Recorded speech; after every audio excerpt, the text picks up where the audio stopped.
Hello everyone and welcome back to my channel. My name is Tanya. I'm an integrative health coach and today I'm sharing with you my experience doing the GI map test by Diagnostic Solutions. But first, for the best content on optimizing your health through a paleo lifestyle, subscribe to my channel and click the notification bell to be notified every time I post a new video every Wednesday. Gut health is foundational when it comes to your overall health, but it's not always that easy to figure out if your gut is healthy or not. Of course, if you experience symptoms like gas and bloating, then you can't assume that there's something going on in there. But did you know that symptoms like headaches, migraines, brain fog, fatigue, even joint pain can be related to gut health issues as well? I've personally been really into gut health for a while now, and the GI map test allows you to get an overview of your gut health, and from there you can then tackle like the root cause of any lingering symptoms you may have. So I got this test done through my naturopath, and once the results came in, we went through them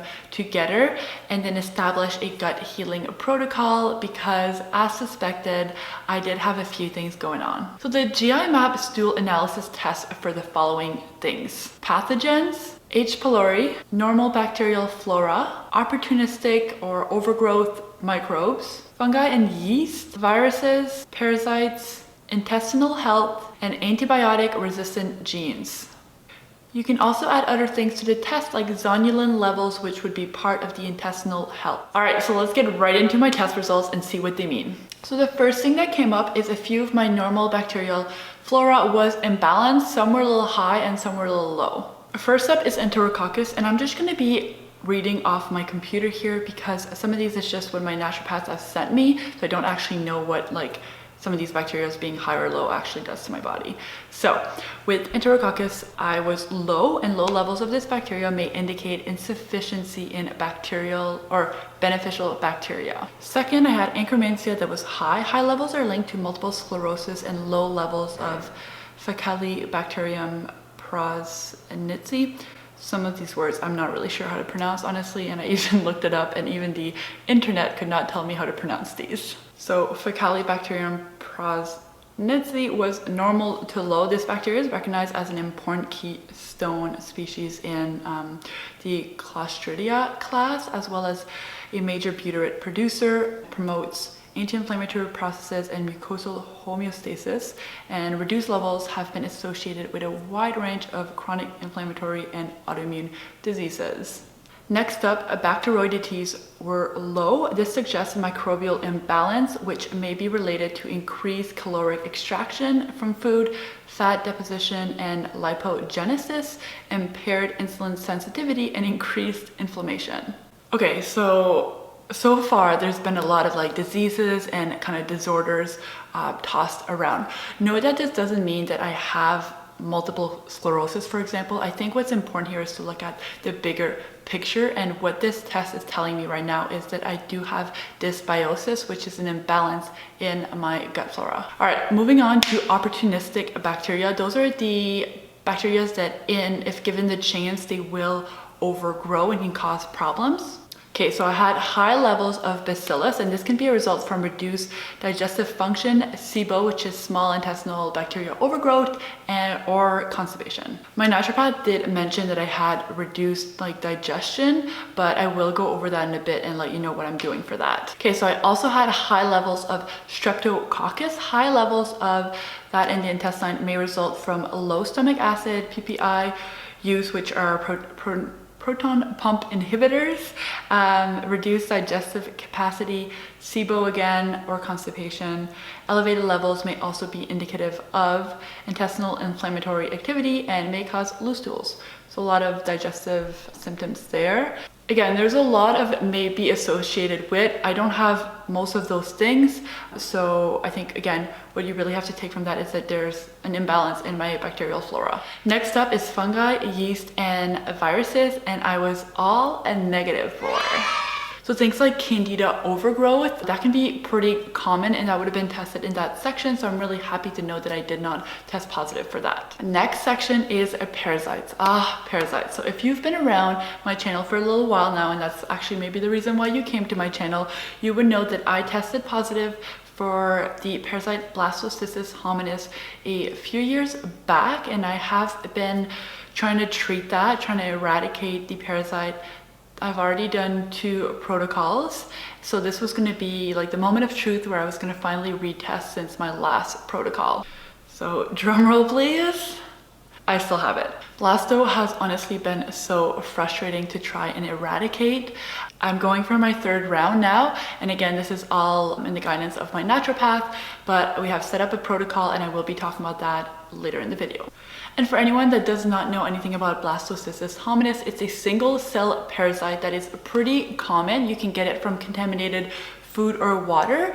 I've traveled quite a bit, so I'm kind of assuming that's where I got it from.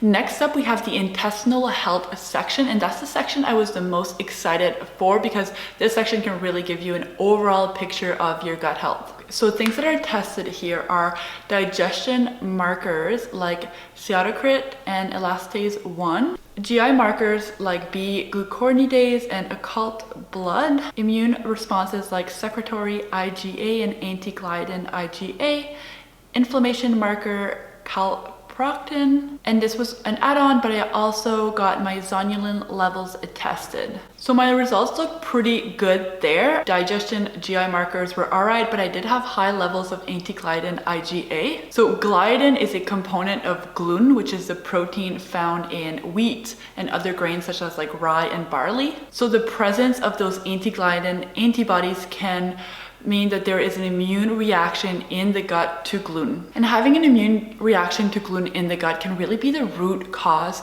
to so many other issues. So that is why I have decided to remove gluten completely from my diet. Most of you guys will know that I do follow like a paleo based diet, and paleo does eliminate gluten, but I'm pretty lenient with that rule when it comes to like eating out, for example. So if I'm eating out and I want to have pasta, pizza, you know, something that contains gluten, I will usually have it. But now that I'm seeing that my body is actually reacting negatively to it, then I think it's time to completely remove it. The second thing that came up is high levels of zonulin. Now, if you don't know what zonulin is, it's a protein that controls the opening of the cells. That is a single layer of cells that is in your gut lining. So essentially, zonulin increases intestinal permeability, and it's considered one of the biomarkers for increased gut permeability, which is also known as leaky gut. So if you've heard of leaky gut before, this is kind of how you diagnose it. So if you have high levels of zonulin, it means that those tight junctions between that single layer of cells, your epithelial cell, they're being separated. So there's just a bit more space there. And what that does, it allows anything from toxins to undigested food particles to get into your bloodstream where it should not be. And again, this is kind of what leaky gut is all about. I've been really interested in leaky gut and doing a ton of research on essentially how it happens, and then what happens once it happens, and how can you heal it. So if you're interested in a full video on leaky gut, then definitely let me know in the comments down below and I'll be sure to make that. But I will say for now that gluten can trigger high levels of zonulin, so I think it'll be really interesting to see once I take gluten out of my diet and I kind of go through my gut healing protocol and see if those zonulin levels will decrease after I retest. I should mention that my naturopath did say that anti-gliadin IgA can also be triggered by non-gluten containing grains. So I've decided to completely eliminate all grains, so go like more like a strict paleo, I guess. And again, this is how I ate 90 to 95% of the time, so this is not that big of an adjustment for me. All right, so that's kind of it. So basically the results concluded that I have Blastocystis hominis, I have dysbiosis, I have a gluten sensitivity, and leaky gut. So this is so interesting to me because I live a pretty healthy lifestyle. I eat a pretty dang good diet, and I honestly don't have a ton of these symptoms that are listed here, and I don't have a lot of like gastrointestinal symptoms. Now I would say that I definitely deal with fatigue and brain fog more than I think I should. But again, without having this test done, it would have been really difficult for my naturopath and I to probably pinpoint where that fatigue and brain fog was coming from. So by doing this GI map test, now we kind of know, and we don't have to just kind of do trial and error. So it's going to be a bit more efficient. So hopefully it won't take as much time and also save money. So things that I'm doing. So as I mentioned, I will be following a 100% paleo diet. again, I don't find that too difficult for me. Honestly, paleo just kind of simplifies things for me, and I really enjoy eating that way. If you are currently going through a transition like that, then definitely check out my channel. I have a ton of paleo recipes and a ton of what I eat in a day that may be helpful to you. And I also have actually a free downloadable 7-day paleo meal plan that's always available in the first link in my description box, so you can grab that if you need kind of more inspiration on what to eat. Aside from that, my naturopath has recommended a 30-day supplement protocol, which will directly target the eradication of BLASTO. So I will be taking, what do I have here? I will be taking GI Microbe X by Designs for Health and oil of oregano by Designs for Health as well. And I had already taken those 2 supplements. If you go to my first how to heal blasto naturally video, which I will link right here, I talked about the supplements that I am taking, but I had spread those supplements over 3 months, and honestly I'm just terrible at taking supplements. So what we've decided to do is condense all that in 30 days where I'm pretty strict on taking my supplements regularly and making sure that I'm not skipping them. I'm also taking some digestive enzymes. This is just gonna help my gut break down some food and give it a little bit of a break. I don't recommend doing this all the time, but if you are on a gut healing protocol, this can be really helpful, again, just to kind of support your gut. So this is technically phase 1 of my gut healing protocol, and it's an elimination phase. So we're trying to eliminate food triggers like gluten and those grains, and eliminating the parasites. I will definitely be making a little series out of this because there are going to be a few steps before I can fully heal my gut, and then hopefully retest to see where I'm at. I'm really curious to hear if you've tried this test or similar tests, and what did you think of it? Again, I want to remind you guys that I have a free downloadable 7-day meal plan available to you. It contains the recipes, the meal plan, some grocery lists, everything you need for a successful 7-day meal plan, and this is super gut health friendly. I really hope this video was helpful to you. If you did enjoy it, I would be super grateful if you could give it a thumbs up, and if you haven't already, subscribe. And if you know of anyone that could benefit from watching this video, then also share it with them. Thank you so much for watching this video. I hope you all have a beautiful day, and I will see you guys in the next one. Bye.